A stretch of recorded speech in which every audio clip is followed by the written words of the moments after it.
Hello and welcome to the Weighing Room podcast, where today we are back to normal with me, Frankie, and Paul going through the 7 live races on ITV on Saturday with Newcastle and Newmarket, the 2 tracks under the spotlight. We also have taken a look at the Irish Derby on Sunday from the Curragh from an anti-post perspective, with it being one of the Irish classics of the season. Frankie, we spoke more than a few times last week about Royal Ascot, but now it's all done.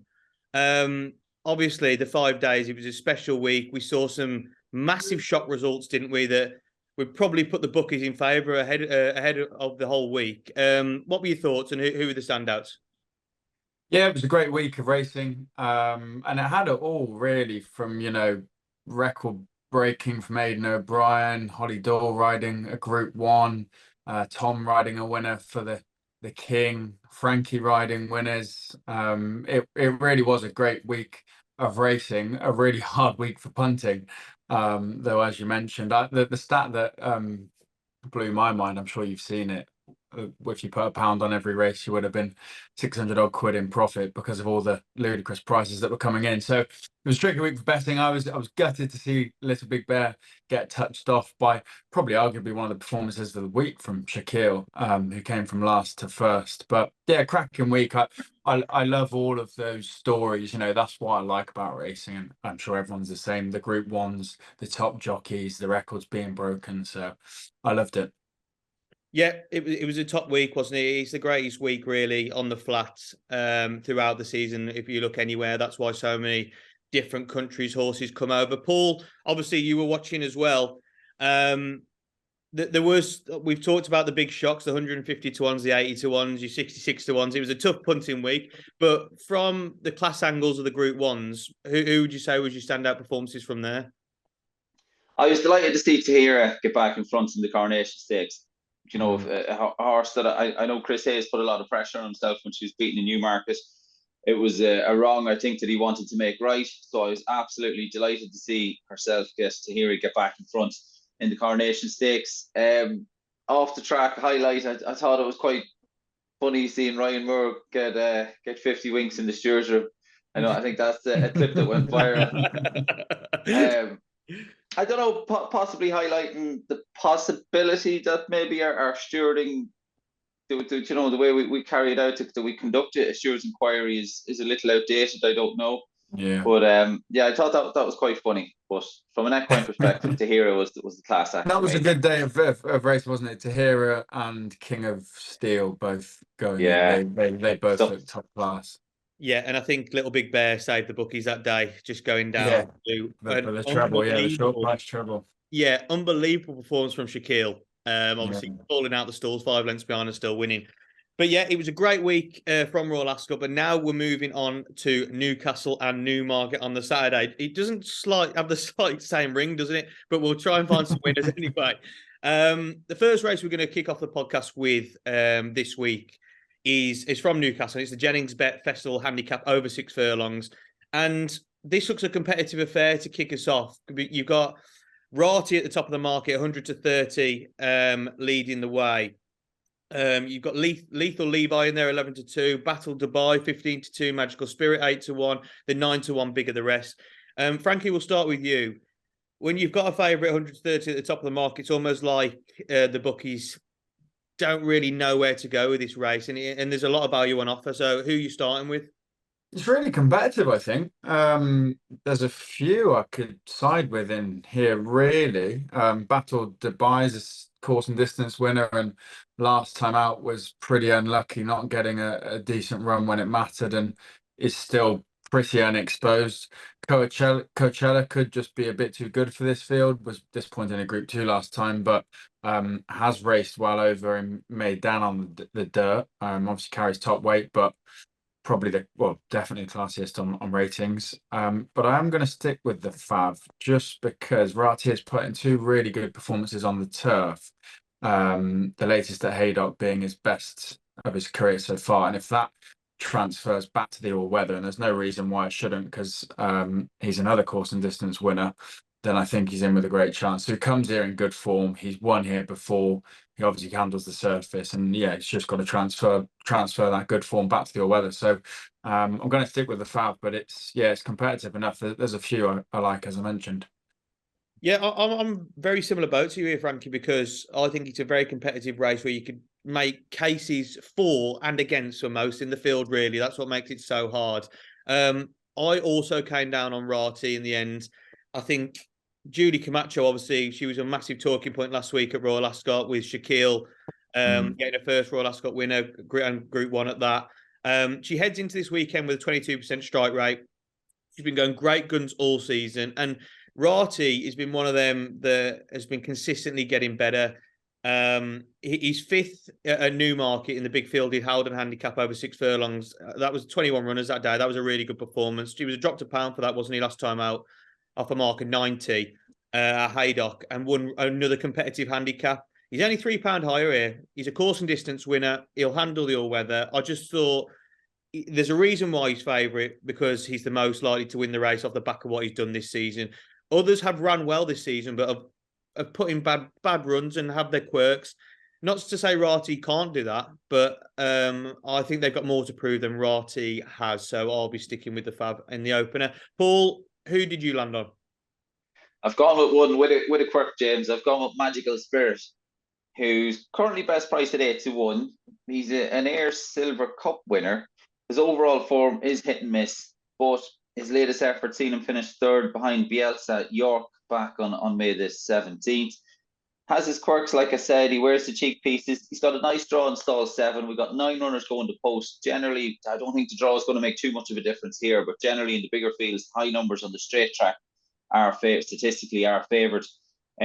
Tom Eaves probably doesn't get the recognition that he deserves. He mightn't be the sexiest jockey, I think, in the north. He's not your flashy toe and iron style jock, but he's a jockey that certainly You're can talking see about trouble. the way he looks, then, Paul.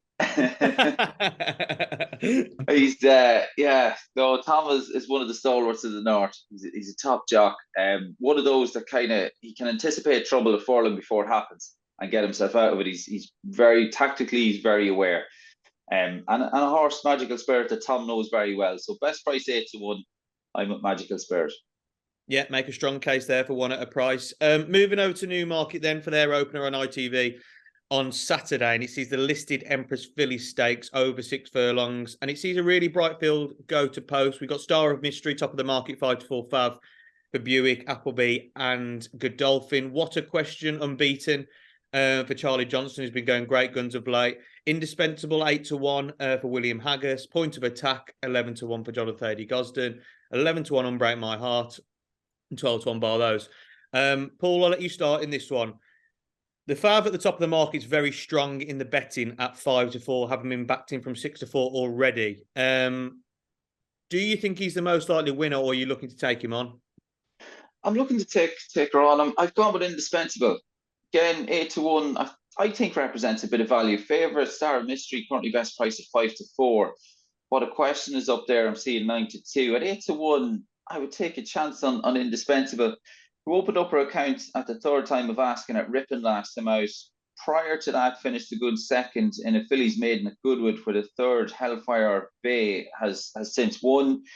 Indispensable finished third of 8 in a hot maiden, was beaten 2.5 lengths by the winner, who was Soprano, who finished third in the Albany.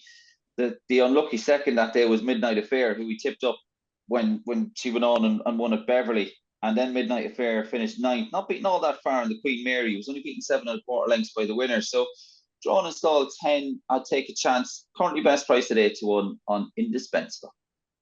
Yeah, Indispensable, 8-1. I think she's the big value price in the field, definitely from an each way perspective, because I'd have her much shorter. I'd have her much closer to what a question at 9-2 than she is at 8. So yeah, definitely each way value there. Frankie, who did you land on in the race? Yeah, maybe it's a bit of pocket talk, because there is a lot to like, obviously, about Indispensable. The one thing that put me off was Lagarrida's poor run at Ascot. And I say a bit of pocket talk maybe because I backed her that day and she came stone last. So that sticks in the front of mind more than maybe other performances in behind Indispensable. But I just wonder, sometimes you get horses that look good in lower levels, and then when they are stepped up, you know, their kind of true class shows whether they have got the ability or not. And I wonder whether that is the question there. So I'm not going to side with her. I'm going to go with the Fav. Just looks pretty solid, 2 runs. There was a lot to like about her performance last time out. I know Godolphin haven't been firing with their big guns, but their strike rate has still been pretty decent. I'm just having a look exactly what it is now. 26% for Charlie Appleby. And you know, we didn't see Royal Ascot winners, but there were winners away from Royal Ascot. So I wouldn't be too worried about a horse of this level. Hopefully she can run a race and get the job done as favourite. Yeah, there seems to be a bit of agenda, wasn't it, last week at Royal Ascot, because Charlie Appleby didn't have a winner there, that his horses aren't running to the same level. But I think he set himself such a tough standard to try and hit that he did last year, that if you actually do look away from the big festivals, he's actually done okay this season, especially with his 2-year-olds. So Yeah. I'm with Star of Mystery for that reason. I think it's tough to say. Yeah, you can make a comment and say, look, he's probably not hitting the heights he did last season. That's no problem with that, because he's not. But but for what he did last season, he's still going very well. Like 26% strike rate, he's still very, very good. It's just last season he was hitting 40%, 45% at this point. So yeah, like I said, he's 2-year-old. I don't know. Yeah, it's just his bit. Like the big guns aren't firing, are they? That's what's probably worrying for the yard. Like the Group 1 horses aren't really performing. I agree. I don't know why. I think it's like the Coolmore over here. It's like the investment is so big that's where they want to be performing, isn't it? For breeding purposes and what have you. Yeah. No, I agree. Yeah, it's very true. They don't want a Class 4 winner.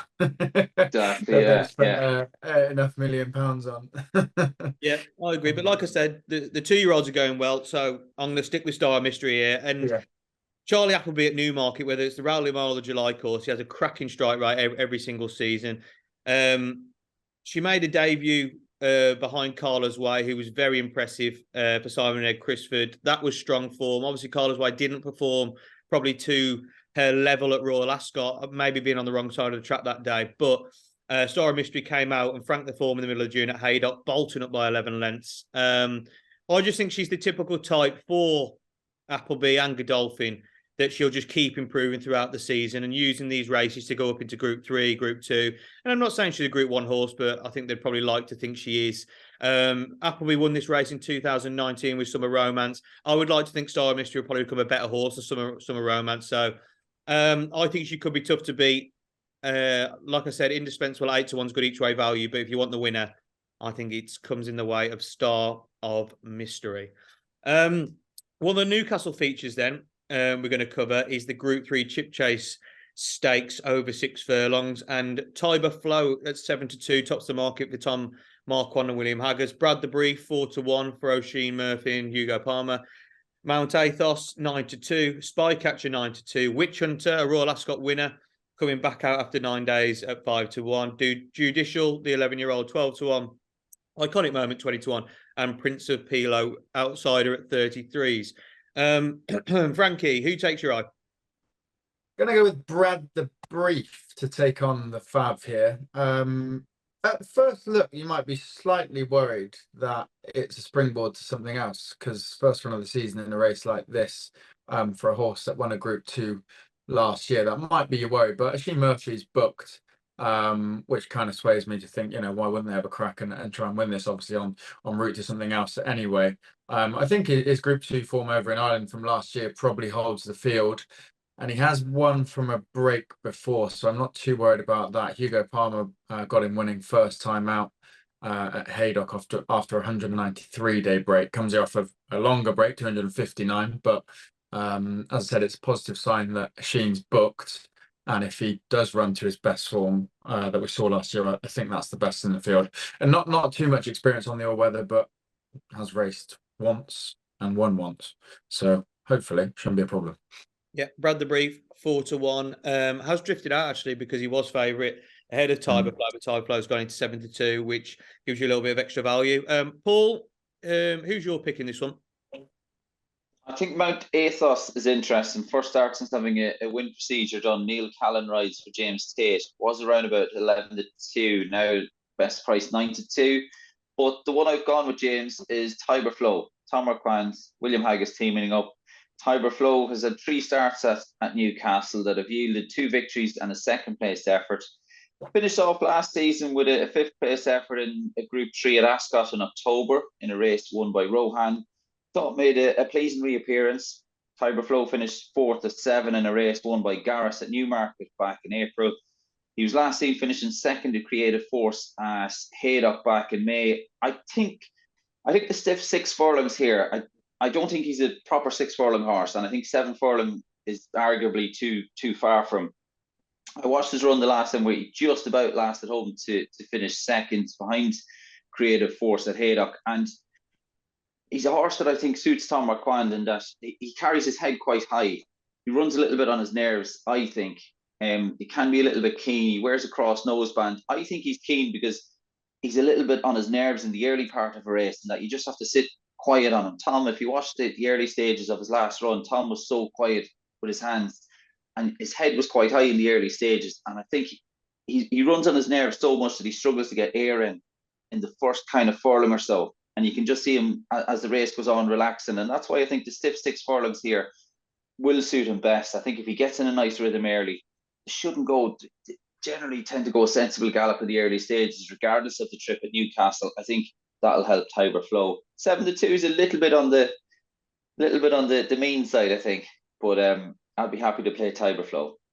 Yeah, I can understand why you picked Tiber Flow, because it was between Brad the Brief and Tiber Flow. Even though Mount Athos is very interesting and maybe one that's slightly more unexposed in the field, so we don't really know how good that horse is yet.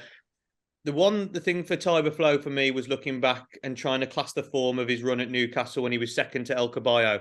That was a really good run, obviously over course and distance as well. I think you bang on what you're saying. I don't think this horse knows what trip he really wants. 6, 7, 6.5. I don't really know what the team think his optimum is. And you're probably right, it's probably 6.5. So he will like the track. But saying that, I was swayed by Brad the Brief just slightly. And now it's 4-1 and Tiber Flow 7-2. That makes it a lot easier for me to put up. If you look at the ratings, 114 to 106, yes, he's having his first run of the season, but he should be much better than Tiber Flow really on that. And you're getting a bigger price to have a go at. So he started last season, and last season he showed the best of his form today. He just seems to be getting better and better. I know he's 6, but he just seems to be progressing. He beat Group 1 winner Glen Shiel by over 3 lengths in a really good condition stakes. Obviously sent to the Curragh, like Frankie mentioned, the Group 2 Greenland Stakes, beating Moon Easter. He was seen only once more, and he was off the back of a bit of a break, and he was in soft ground. And I know he has performed on soft ground well, but I just think the big field slightly got to him in the British Champion Sprint Stakes, and I don't think that was his true running. I think he's a tough horse, but I think he could be very hard to train. He looks to me that if you look through his career, he's had a lot of different layups at different certain points throughout his career, and he might just be slightly fragile. So it's one you have to really take some time with. Saying that, his record fresh is excellent. He's won on his first outing on 3 of his last 4 campaigns. So I've got no problem with him coming back after a 259-day break. This run might be going on to bigger and better things, but I still think he'll have enough to go and win. So dropping into a Group 3 from a Group 1, having won a Group 2 already. Brad the Brief at 4-1 is my selection in that one at Newcastle. Another classy event then on ITV on Saturday comes from Newmarket, and it is the listed Fred Archer Stakes over 1 mile 4. We have the St. Leger 2nd New London at the top of the market, being seen for the first time since that run at 11-10. Al Arsi at the 6-year-old, who's shown so much potential in his runs throughout his career at 2-1. Kamari for the Charlie Appleby team again, 11-2. Phantom Flight, who I thought was interesting at 9-1 for James Horton, and Outbox the 33-1 outsider. Paul, we'll let you start in this one. Who are you siding with? I've gone with New London, James, who was a promoted 2nd, as you mentioned, in the Ledger when last seen. Twice the winner prior to that. First start since having a win procedure, and the tongue tie goes on for the first time. So that's interesting here. Buick on board for Charlie Appleby. Best price 11-10. It's set to be a fascinating contest, this. With just the 4 runners, it's going to be very tactical. But the one I've gone down with, out of the top 2, I think it'll go the way of New London. Phantom Flight is very interesting. I don't think he's lived up to expectations. He was he wasn't a good third. He was third in a listed event that he was fancied by connections for behind Fox's Tails at Kempton back on April the 1st. I tipped him up on his last run at Goodwood back on the 27th of May, where he was comfortably held in a race won by King of Conquest. But if Phantom Flight if he got his act together and maybe lived up to a bit of his potential, he might just outrun his odds off. I think he's about 9-1 at the moment, but all things considered, 11-10, I went New London. Yeah, New London, and was a 10-11 out to 11-10, so you're even getting an even better price about that. Frankie, on the same wavelength, or are you taking on the Fav? No, me and Paul are splitting the top two in the market again. They're it's fascinating, really. They're very similar. They're both obviously classy horses. They're both rated the same. They're both back from a big break. They've both won from break before. They both won fresh before. They've both won at the July course before. You're just getting a little bit of a better price about LRC, and I know this is slightly contradictory to what I said earlier, but as I said, I was talking about Godolphin's big guns not firing rather than their younger horses, and two horses back from a massive break. I'd prefer to side with William Haggis's at a better price when they're both similar profiles than I would Charlie Appleby's New London. So LRC gets my vote, but I would expect the winner to come from the top two. Yeah, I think you're right there. Even though, like me and Paul mentioned, Phantom Flight is very interesting, and going up to 1 mile 4 could bring out that bit more improvement. I still think it's either New London or LRC to beat, and New London's the one I've landed on. This horse, I think, has been a horse they thought was going to go to the Derby, and obviously when running at Chester on that soft ground behind changing of the guard in the Cheshire Vase, Chester Vase, was just thinking, oh, the plan's gone out the window, and they sort of came back from that and didn't send him to the Derby. And from there, they just literally went down a different path, and obviously sent him down the St. Ledger route, which I probably don't think, looking back, was the right thing to do as well. But he is a horse that definitely gets 1 mile 4. I'm not sure about the St. Ledger trip, but definitely gets 1 mile 4. So, like I mentioned, after Chester, it was back to the drawing board, sent to the July course over 1 mile 2, back down in trip, off a mark of 99, bolted up in the Bet365 handicap, showing he was really a good horse. He was sent to Glorious Goodwood up to 1 mile 4, revelled in that extra trip to land the Group 3 Gordon Stakes. The likes of Deauville Legend, Who Yamal, West Wind Blows, who are all top performers. They were swept aside that day. And then sent off favourite in the St. Ledger. I don't think he properly, compared to Eldar Eldarov, who won the race, and obviously the likes of Haskoy in there. He finished third and was promoted to second, but I don't think he stayed as well as them. I think dropping back to 1 mile 4 here is a big plus. I think he looked his optimum trip back to the July course that he's performed well at throughout his career, and coming back into listed class. I know this is a good race with LRC in there, because LRC has got a lot of potential and a lot of scope, even at the age of 6. But for me, for what New London's done throughout his career so far, and only being that 4-year-old compared to the 6-year-olds, New London would be my play here. And I think 11-10 compared to the 10-11 is so much a nicer price to have a go at. And I think it's one to put in multiples throughout the card. So, yeah, New London for me in that one. Right, moving on to the first of the staying contests from Newcastle on Saturday. And it is the consolation race, the Northumberland Vase, handicap over 2 miles, half a furlong. And obviously this race is for horses who would have liked to have gone into the Northumberland Plate, but are handicapped out of it, so they go into the Vase. But there's still some nice horses in here. Blow Your Horn at 4-1, Appier at 5s, Thermoscope at 8-1, Citizen General 8-1, Mostly Sunny 9-1, and 10-1 bigger the rest. Frankie, we'll let you start. It's a tricky one, isn't it? Because it's very competitive. Who do you like? It is, yeah. I found this one quite hard to have a strong opinion on. Blow Your Horn's interesting at the top of the market. Ian Williams is trying for the Sunday Series 100k bonus with that horse. And when he started At Doncaster on the turf, off of a rating of 70, he was clearly well handicapped, and he seems to be still improving. And they're quite confident going into that last of the 100k bonus races, I think. So, obviously, a horse that is improving, or is certainly running back to his best. But I don't know if he is the same horse on the all-weather. And I don't quite know the plan with coming here before that Sunday series. So, going to avoid the Fav. Two I like. Hadrianus, I think, deserves a mention. A horse that probably has never really lived up to expectations after coming second to Epictetus. But, this is a massive drop in class. He's being stepped up in trip, and he's carrying 9 stone 11. So it's a tough ask, but it's a very different race than what he has been racing in. So he's quite hard to ignore, I think. But my selection is going to be Appia. Another horse who's put in a good turf performance sandwiched between two all-weather successes. Another that's being stepped up in trip by half a mile here, but the way that he won at Lingfield last time out was so easily done, and looked to have plenty in hand going to the line. So Appia is one on the rise, Hadrianus one on the decline. Appia will be the selection, but I like both. Yep, 5-1 chance Ben Curtis takes the ride. Paul, are these the sort of races that mixes? Obviously, you love a jumps and you love a flat as well together, with it being over a staying trip. So, who do you like in this one? I got to give Matthew Smith a mention. He's got two interesting runners here with La Hacienda, Harry Davis rides, and Cozone. Jake Cohen takes them out. Cozone draw could have been a little bit kinder. He's drawn out in stall 11. But the one I think who's a fascinating runner is the Keith Dalglish trained Thermoscope, drawn in stall 8.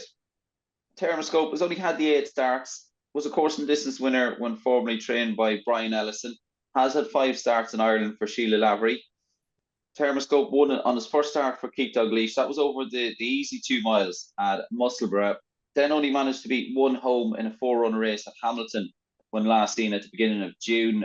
But he is on the back of his last run. You wouldn't be getting too excited about him, but he's a fascinating runner, and I think it's possibly a plot job. You're trying to piece the jigsaw together and work it out. 8-1 is a little on the short side, but I think Thermoscope is a fascinating runner.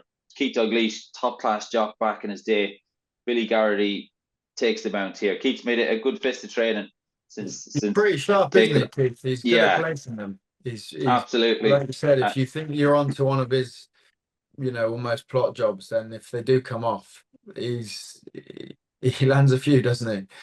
He does, and I rode out with Keith for a couple of summers in Mark Johnson's, and his knowledge, he was a great horseman, and he was such a talent. But as you can see, the frame of him, he was never flat jockey, was never going to be ideal for him, and himself and Kevin, his brother, they've done a great job now in the training ranks. So very, very sharp. So he is, Keith. And teaming up here with Billy Garrity, I think Thermoscope, like I said, is a fascinating runner. 8-1 on the short side, but if you're happy to get involved at 8-1, I like Thermoscope. Yeah, course and distance winner. And I swear I read an article either the start of the year or back in 2022. He's winding down. Yeah, there's winding down, but I haven't heard anything else since then. I think he is. I think he's just seeing out the horses that he's kind of got left, and yeah, I think he is still winding down. But you're right, he's popping up everywhere still. He is firing in some winners. Yeah, I was surprised to see that as well, because he's a very, very shrewd trainer, really, isn't he? So it would be a shame to see him. He's like Vittori. He's announced his retirement, and then he's picking up all these winners. Farewell to her. Comparison, wouldn't he? We'll see him in Laytown in September with a plot job. Yeah. Getting back to it then. You make a good case there, Paul. 8-1 shot for Keith Dalglish. I went for one of the ones you've mentioned, actually, one of the Matthew Smith ones, and it's La Hacienda is the one that caught my eye, with Harry Davis taking off 3. This horse has only been seen once this season in a listed event over 2 miles at Callaghan, and he finished a close third behind a well-handicapped horse for Joseph O'Brien on the day. Like you said, the trainer only sends 2, and this looks to be the best of the bunch. Already, when I did my preview for this on the website yesterday, it was 16-1 was the price I put him up. He's now best price 10-1. So normally, if you look at Matthew Smith, he does have a lot of horses that get nibbled in the betting, and they don't seem to run bad. And I'm hoping that happens the same here with La Hacienda. I think only sending 2 over for the entire card is very interesting. And obviously, the odds suggest, and already being backed, that this one is the one to be on. So he'll definitely stay the trip, having that national background as well. I just think he looks extremely interesting. Like I say, Harry Davies taking off 3 is a massive bonus as well. So La Hacienda was the one I picked out at a double-figure price. Hacienda night at Newmarket as well, for anyone that's interested. 28th of July, one of their Friday nights. They've got a Hacienda Classic night. Well, there you go. That means he's going to win. The Group 3 Criterion Stakes, the next one we're going to cover from Newmarket, their final event on ITV on Saturday. And in the market looks as follows. Aldari, 74, top of the market, William Haggas, who could have a very good day across the cards. Pogo, 100 to 30, the 7-year-old for Charlie Hills. Berkshire Shadow at 9 to 2 for Andrew Balding. Jumbie at 5 to 1 for Eve Johnson-Houghton. Audience for Jonathan Eddie-Gosson at 14s. And Sam Maximus at 28s for James Horton.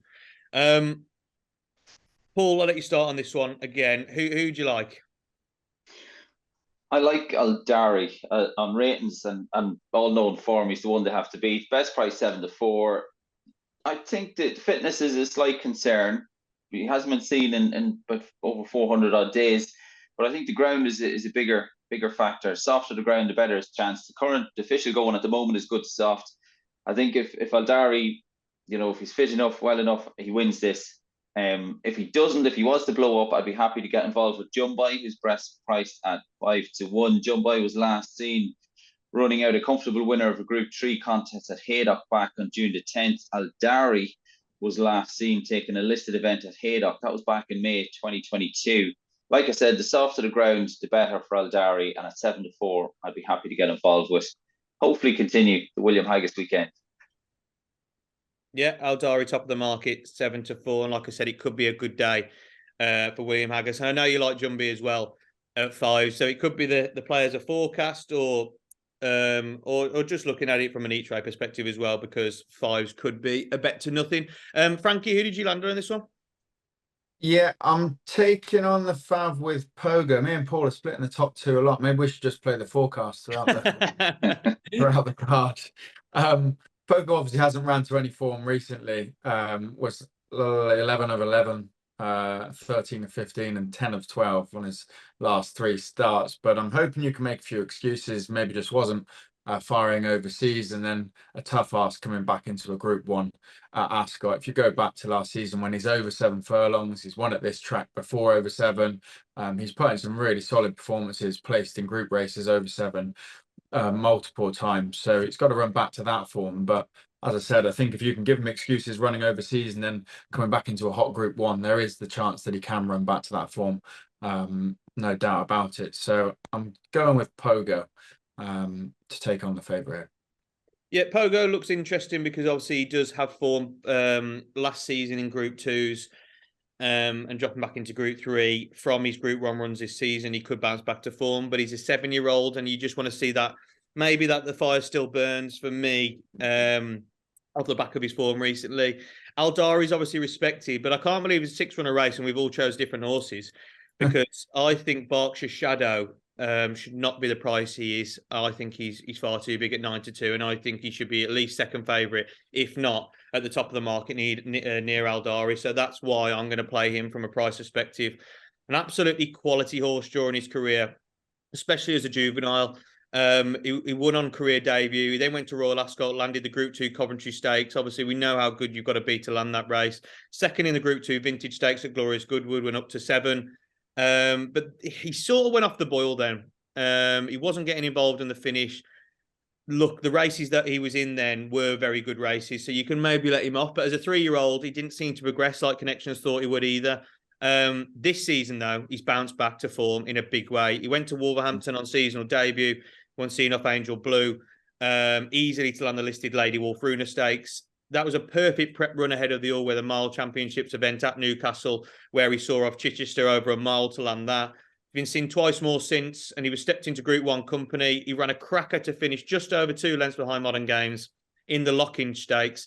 And then he was last seen at Royal Ascot 11 days ago, running another cracker behind Triple Time in Spiral, Light Infantry and Modern Games again to finish 5th in the Group 1 Queen Anne Stakes. He's dropping back into a Group 3, down a furlong, which I think actually suits because I've never been sure that he fully gets the mile, even though he won over a mile. I think 7 furlongs is his optimum trip. So dropping back to that is perfect. And I just think from a form perspective, what has anyone else shown in the field this season that but Berkshire Shadow hasn't to go up there and be favourite? He's ran really well in behind some classy horses in big Group 1s this season. And he's 9-2 here in a Group 3 that I don't think's massively strong. You've got Aldari coming back from a 420-day layoff. We don't know how that's going to perform. Pogo hasn't performed all season. And Berkshire Shadow at 9-2 and Pogo 130. I can't get that. I can't understand that. So, yeah, Berkshire Shadow for me, 9-2. I think it's a bit of a block on... You might have swayed me there, James. Yeah, I just think I just don't get the pricing at all. He was 5-1. Jumbie was even at 9-2. And ran really well the last twice in Group 1s, hasn't he? That's what I mean. And dropping back 7 furlongs where he's raced over well before, I just think it's running really well. I just don't get why it's 9-2. So for me, that's what made it very, very simple. And it's very simple to make a case for it on what it's done this season and maybe from back to his juvenile career as well. So yeah, Berkshire Shadow for me at 9-2 in that one. Right then, the penultimate event we're going to cover on Saturday is the final event on Saturday, but the penultimate event on the podcast we're going to cover from Newcastle is their big one, the Northumberland Plate handicap over 2.5 miles a furlong. This is what the big one is all about at Newcastle. Obviously, we've seen Trushan win it last season. He's not in it this season, having a bit of a break. So it allows someone else to win it. And at the top of the market, we have Post-Impressionist for William Haggis, who I said could have a really big day. And, I love William Haggis, but I haven't tipped any of his horses yet. 5-1 favourite, top of the market. Golden Rule smashed him from 8s into 6s, second favourite. Adjuvant 13-2. Zoffy 7-1, who won on this card last year. Omniscient for Sir Mark Prescott, who's going great guns this season at 10s. Laura of the Sea, a favourite of mine and Frankie's at 12s. And then 12-1, bigger the rest there. Frankie, I'll let you start in this one. I just mentioned Laura of the Sea then. He's becoming a bit of a cliff horse for me and you, isn't he? Are you sticking by him?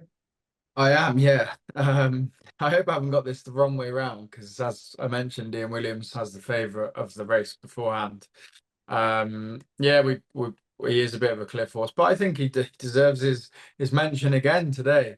He has put in some really solid performances recently. 4th at Chester in the Chester Cup, the 2nd at Haydock en route to Ascot, and we both kind of said he'd have to take another step forward to win at Ascot, and I think he did that. He just maybe hit the front a little bit too soon and didn't quite get the trip. But I still think he put in a really good performance to come fourth in what are obviously really competitive handicaps at the Royal Meeting. So I'm not discouraged with that run now coming back to 2 miles, having not quite got 2.5. He's another that doesn't have loads of all-weather experience, but did win his second start at Kempton, which don't know if that counts for much, but I'm not too bothered about the surface change. And I think he's a horse that's rapidly progressing and, off the mark that he is, back to 2 miles. I think has a really, really strong chance.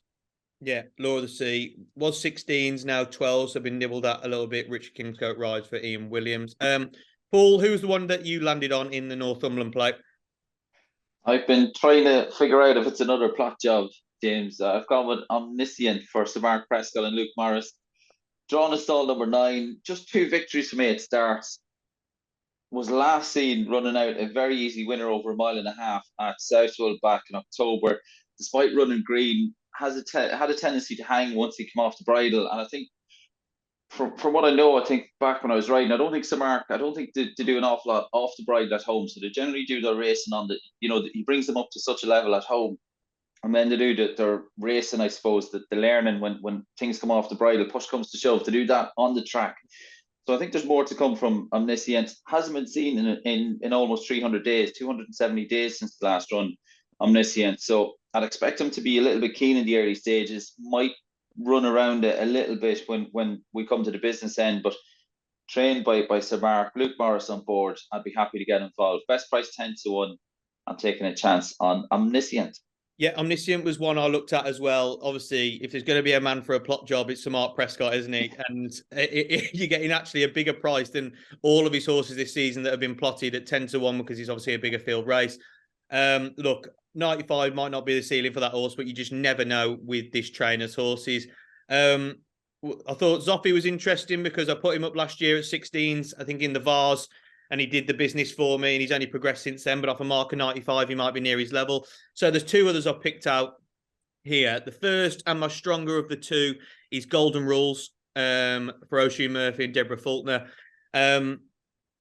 Golden Rules has an absolutely superb pedigree, being a son of Art winner Golden Horn, also related to superstar sire Galileo, previously with John and Thady Gosden, having shaped well as a 3-year-old in his 3 runs. He was seen 3 more times as a 4-year-old last term, making his seasonal debut at Wolverhampton over 1 mile 6 and only going down by a nose off a mark of 92. That was on handicap debut. He was then sent to Newmarket over the same trip, up a pound, in another good handicap. He didn't seem to run his true race that day, finishing back in 4th. But on his final start of last term, ran a much better race over 1 mile 4 in the over 2 mile 4. Sorry, in the Ascot Stakes, when finishing 4th behind the likes of MC Muldoon. That was in 2021. Not seen in 2022. He returned after a long time off in March with his new trainer, stepped up to 2 miles straight away at Kempton, ran out a very easy winner off a mark of 91 in a handicap, given a £3 rise for that. I think the step up to 2 mile will be the absolute making of this horse. I think he's very unexposed at this trip. He's been nibbled at in the market already from 8s into 6s. And the reason that might have been because watching at the races yesterday, his trainer from Chepstow was saying he's flying back from Ibiza just for this race. And he said, anyone get on. So he's very confident that this horse is going to win. But I liked it before I even saw that interview. But obviously, we don't mind that at all, seeing the confidence from the owner. So I think Golden Rules at 8-1 was a nice play. I think 6-1, you're getting close to a little bit skinny. But I still think it's maybe his fair price on what he can do off what 8 stone 13, a mark of 94. I think could be better than that. So yeah, Golden Rules would be my first selection. But Frankie, I'm with you. I can't not put up Law of the Sea because I think from an each way perspective, he's absolutely solid at 12-1. What he's done throughout this season, he's run last time out in the Ascot Stakes. I just think 2 mile 4 might have been slightly too far. Yeah. He finished a close up 4th, didn't he? And he was at the front and just got pegged back late. I think the drop to 2.5 miles a furlong will suit him down to the ground. He runs off the same mark of 92. Look, he runs behind Solent Getaway. His run at Chester was massively eye-catching in the Chester Vase. Chester Cup, sorry. I just think he's a solid each-way contender at 12-1. First-time tongue strap going on, cheap pieces as well. So all that can be used to try and help him focus is there. I think 12-1's a fair each-way price. So he'd be my each-way selection. But from a win, Golden Rules, I think it's a fascinating contender from looking at his pedigree. That's all of Saturday's racing on ITV covered then, chaps. But before we finish, we've got to take a look at the Group 1 Irish Derby on Sunday from the Curragh. We're obviously looking at this from an anti-post perspective because we film on Friday morning and the prices haven't come out yet. So at the top of the market, we've got August Rodin, the Derby winner, at 1-3. In behind him, we've got Spreewell in there at 4-1. 4-1, 5-1. White Birch at 5-1 as well. Up and under 12s. Knight to King 16s. Adelaide River 33s. Proud and Regal 33s. Covent Garden 66s and 6-1. Bigger the rest, whoever turns up. I think we can all agree, lads, that August Rodin will probably win this, but at 2-5, 1-3 is a very, very short price. So is there anyone away from the favourite that you think can finish in behind him? And Paul, we'll start with you. Yeah, I've gone with a bit of value here. I've gone with Proud and Regal.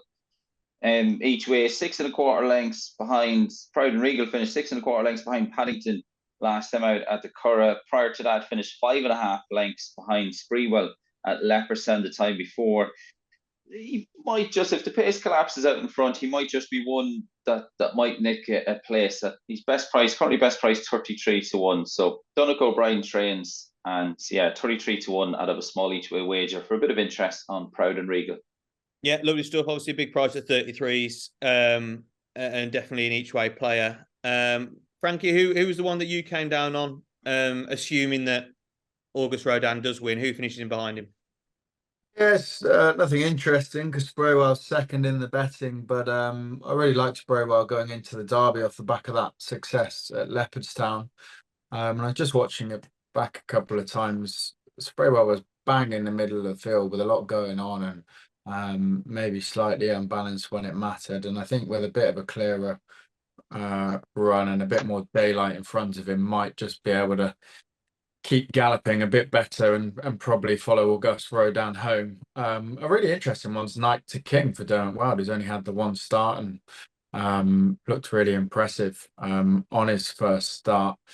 We had, didn't we, King of Steel, obviously in the English Derby on his first start of the season after only 2 runs, run a massive race. So there could be a bit of talent lurking for Dermot Wild, who maybe didn't want to send this horse to England and compete with Auguste Rodin there. Maybe save him, as we know his horses come to form a little bit later, save him for the Irish Derby. So quite an interesting run of Knight to King, might be worth an each way bet at 16s. Yeah, maybe not a bad shout at all. Definitely unexposed. I thought this was a bit more simple, and I couldn't understand why White Birch was 5s and Spreewell was 5s as well. I think White Birch should be a shorter price than that horse, even though I did put up Spreewell for the actual Epsom Derby. How White Birch stayed on in that race suggested to me that if it was over the same trip again, I couldn't see the form reverse. So I'll be going with White Birch without the favourite. I think Auguste Rodin will be far too good for these, as the price suggests. But I think White Birch will finish in behind him. A winner on his final start of last season over 7 furlongs at Dundalk. He absolutely bolted up by 6 lengths. He was then put away for his 3-year-old campaign. He made it back-to-back wins when stepping up to 1 mile 2 at Leopardstown in the Group 3 Ballysack Stakes. It obviously is a nice marker for the start of the season. Then went to York in the Group 2 Dante Stakes. Absolutely rattled home to finish a next second to the Foxes, who was impressive to actually win that day. O'Shea Murphy had to make a nice manoeuvre as well. Last seen in the Derby, flying home again, but all too late behind Auguste Rodin and King of Steel. But he was the best of the rest behind them two to finish 3rd. This horse will be out the back and will be finishing on to place, I think. Look, you obviously, when you go into a Derby, you want to go and win it, but I don't think he's any match for Auguste Rodin. So I think he's the most likely horse to come off the pace and finish 2nd. So without the favourite, but at 5-1 each way, you're going to bet to nothing there. So White Birch for me to finish behind Auguste Rodin. Chaps, that's everything for this week's podcast. Races covered from Newmarket, Newcastle and the Curragh across Saturday and Sunday on ITV. All we need now is our naps. And Frankie, you can start this week. Who are you going for? Should we go Berkshire Shadow? I'm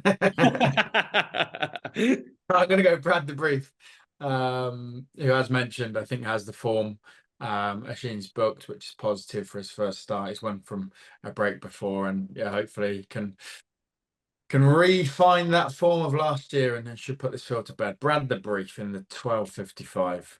Lovely stuff. 4-1 chance as with time of recording. Paul, for you? I've gone 12.40 at Newmarket, indispensable. Currently best priced at 8-1. Like I said, opened up her account at the 3rd time of Aspen at Ripon last time out. Prior to that, finished 2nd in a Fillies maiden at Goodwoods, where the 3rd Hellfire Bay has come out and since won. Indispensable finished 3rd on debut in a decent maiden, was beaten 2.5 lengths by the winner Soprano, who finished 3rd in the Albany. The unlucky 2nd Midnight Affair has won since at Beverley and was beaten 7.25 lengths when finishing 9th in the Queen Mary. So slight concern is the draw. Drawn a stall 10. The fancied runners are drawn low. That'll be a slight concern, but I do think Indispensable is overpriced and is my banker at 8-1. Yeah, lovely stuff. Nice price as well. Definitely got a big each way chance. And like Frankie mentioned, I think you know where I'm going. Put up a strong case for Berkshire Shadow, and I'll be sticking with that horse at 9-2. Can't believe its price should be much shorter.